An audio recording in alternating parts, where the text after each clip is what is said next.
Hello दोस्तों, स्वागत करते हैं आप सभी का आपके अपने यूट्यूब चैनल जैकपुर पे। आज के इस वीडियो में हम लोग क्लास 10th का सोशल साइंस का प्रैक्टिस सेट 2 करने वाले हैं। इसके पहले भी प्रैक्टिस सेट 1 चैनल पे अपलोड कर दिया गया है। यदि आप लोगों ने नहीं देखा है तो उसको जाकर ज़रूर देख लीजिएगा।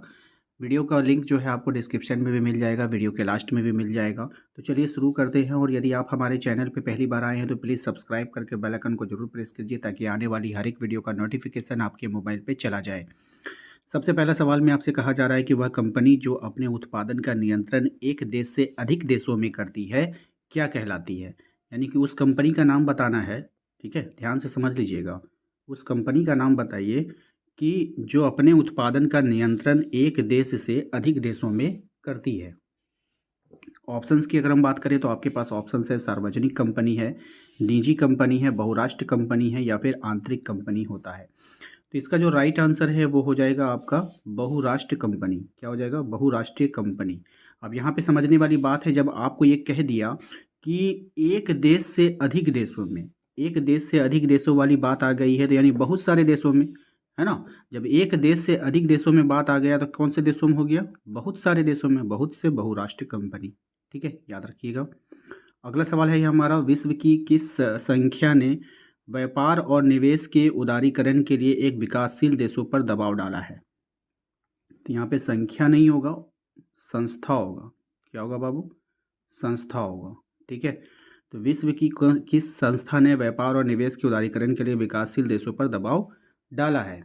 तो विश्व व्यापार संगठन ने, विश्व बैंक ने, अंतर्राष्ट्रीय मुद्रा कोष ने या फिर इनमें से कोई नहीं। तो इसका जो राष्ट्र मतलब राइट आंसर जो है वो हो जाएगा विश्व व्यापार संगठन ने। ठीक है, क्वेश्चन नंबर 3 पे आइए। क्वेश्चन नंबर 3 में आपसे कह रहा है विश्व की सबसे बड़ी मोटर गाड़ी निर्माता कंपनी कौन है? टाटा मोटर है, सुजुकी है, फोर्ड मोटर्स है या फिर इनमें से कोई नहीं। तो इसका जो राइट आंसर है वो हो जाएगा फोर्ड मोटर्स। कौन हो जाएगा? Ford Motors. क्वेश्चन नंबर 4 पे आइए, कह रहा है कि डिज़ाइन या चित्र तैयार करने के काम को किससे किससे की जाती है?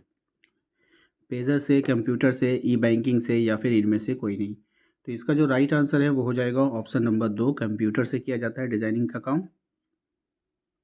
क्वेश्चन नंबर 5 पे आइए, कह रहा है सरकार के द्वारा अवरोधों अथवा प्रतिबंधों को हटाने की प्रक्रिया को क्या कहते हैं? राष्ट्रवाद, उदारीकरण, वैश्वीकरण या फिर निजीकरण। तो इसका जो राइट आंसर हो जाएगा वो हो जाएगा उदारीकरण। ठीक है, चलिए क्वेश्चन नंबर 6 पे आते हैं। कह रहा है निम्नलिखित में से कौन विदेशी व्यापार पर एक अवरोध है?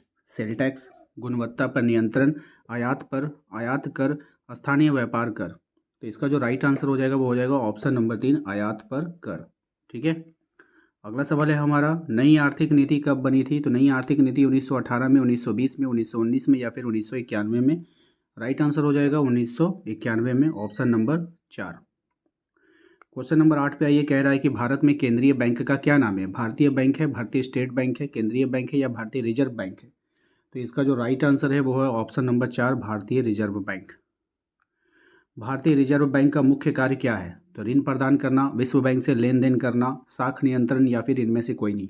इसका राइट आंसर है ऑप्शन नंबर 3, साख नियंत्रण करना। ठीक है, क्वेश्चन नंबर 10 पे आइए। क्वेश्चन नंबर 10 में आपसे कह रहा है भारतीय रिजर्व बैंक का राष्ट्रीयकरण डैश को हुआ था? कब हुआ था ये बताना है। तो भारतीय रिजर्व बैंक का जो राष्ट्रीयकरण हुआ था वो हुआ था 1 अप्रैल 1949 को। यह मोस्ट इंपॉर्टेंट सवाल है, इसको याद रखिएगा। अगला सवाल देखिए क्या है हमारा, कह रहा है वस्तु के बदले वस्तु के आदान प्रदान की प्रणाली को क्या कहते हैं? यानी आपको एक वस्तु देगा और दूसरा वस्तु ले लेगा, उस नियम को क्या कहेंगे? तो उसको हम लोग कहते हैं वस्तु विनिमय प्रणाली। क्या कहते हैं? वस्तु विनिमय प्रणाली, जिसमें वस्तुओं की अदला बदली होती है। क्वेश्चन नंबर 12 पे आते हैं। कह रहा है किस विनिमय प्रणाली में आवश्यकताओं का दोहरा संयोग होना अनिवार्य विशिष्टता है? तो कौन से में है बताना है आपको। तो वस्तु विनिमय प्रणाली में। ठीक है, क्वेश्चन नंबर 13 पे आते हैं। कह रहा है भारत में करेंसी नोट कौन जारी करता है? State Bank of India, Central Bank of India, Reserve Bank of India या Punjab National Bank. Right answer हो जाएगा इसका रिजर्व बैंक ऑफ इंडिया। ठीक है, क्वेश्चन नंबर 14 पे आइए। क्वेश्चन नंबर 14 में आपसे कहा जा रहा है कि ऋण के औपचारिक स्रोतों में शामिल नहीं है। तो ऋण के औपचारिक स्रोतों में कौन शामिल नहीं है? बैंक, बैंक होगा, यहाँ पे बैंक होगा, नियोक्ता होगा, सहकारी समिति होगा। तो नियोक्ता, नियोक्ता क्यों ऋण देगा भाई? औपचारिक है ना, ऑफिशियल नहीं है वो। क्वेश्चन नंबर 15 पे आइए। कह रहा है कि निम्न में से कौन गरीब ग्रामीण परिवार के लिए ऋण का औपचारिक स्रोत है? अब यहाँ पे देखिए, क्वेश्चन को घुमाया है। पहले तो गरीब बोला, फिर ग्रामीण बोला, ठीक है, और फिर यहाँ पे ऋण लगा दिया। तो भाई मेरे यहाँ पे फिर यहाँ पे औपचारिक लगा दिया। बात समझ में आया कि नहीं? तो हमने आपको बताया था उस समय लाइव क्लास में, आप लोग से बताया था, जब लाइव क्लास हम लोग का रोज़ शाम 7 बजे होता है। अगर आप लोग ज्वाइन करना चाहते हो तो चैनल को सब्सक्राइब कर लीजिएगा। एंड आपको हम बता दें कि औपचारिक होता है ऑफिशियल, अनौपचारिक होता है अनऑफिशियल। जब ये औपचारिक स्रोत बोल रहा है तो कहाँ से, ये व्यापारी तो औपचारिक नहीं हुआ ना। हाँ, जमींदार भी औपचारिक नहीं हुआ, साहूकार भी औपचारिक नहीं हुआ। औपचारिक यहाँ पर एक ही को दिख रहा है, वाणिज्यिक बैंक। यही ना आंसर होगा। सिंपल आपको इसी वर्ड से पकड़ना है कि वो औपचारिक बोल रहा है या अनौपचारिक बोल रहा है। औपचारिक यानी ऑफिशियल, अनौपचारिक मतलब अनऑफिशियल। अनौपचारिक में हो जाएगा चाचा मामा बुआ, मतलब रिलेशन में, फ्रेंडशिप में, दादा दादी, ये सब क्या हो जाता है, अनौपचारिक स्रोत हो जाएगा। यहाँ से आप लोग अगर कोई किसी से पैसा लेते हो, साहूकार से लेते हो, मुखिया से लेते हो, ये सब क्या है, अनौपचारिक है। औपचारिक क्या हो जाता है, ऑफिशियल हो जाता है। जो ऑफिशियल होता है, जैसे बैंक हो गया, सहकारी समिति हो गया, वाणिज्यिक बैंक हो गया, पोस्ट ऑफिस हो गया, ये सब क्या है, औपचारिक स्रोत हुए ऋण के।